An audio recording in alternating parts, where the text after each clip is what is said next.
بسم اللہ الرحمن الرحیم صحیح بخاری حدیث نمبر 4 قال رسول اللہ صلی اللہ علیہ وسلم وهو يحدث عن فترة الوحی بین نمشی سمعت صوتا من السماء فرفعت بصری فإذا الملك الذي جاءني بحراء جالس على كرسي بين السماء والأرض فرعبت منه فرجعت فقلت زملوني فأنزل الله تعالى يا أيها المدثر قم فأنذر سورة مدثر فحمي الوحي وتتابع.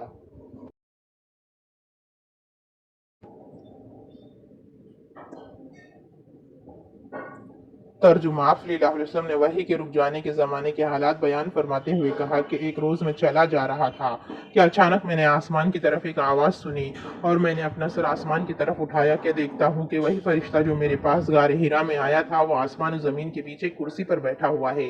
میں اس سے ڈر گیا اور گھر آنے پر میں نے پھر کمبل اوڑھنے کی خواہش ظاہر کی.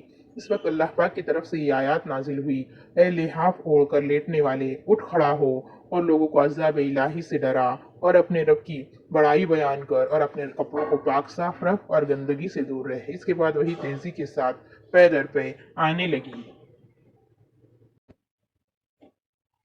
Translation. While talking about the period of pause in revelation, reporting the speech of the Prophet ﷺ, while I was walking, all of a sudden I heard a voice from the sky.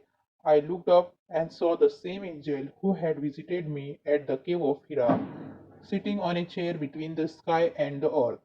I got afraid of him and came back home and said, "Wrap me in blanket." And then Allah revealed the following holy verses of the Quran.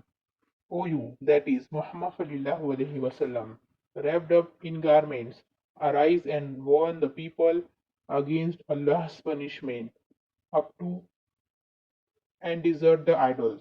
After this, the revelation started coming strongly, frequently, and regularly.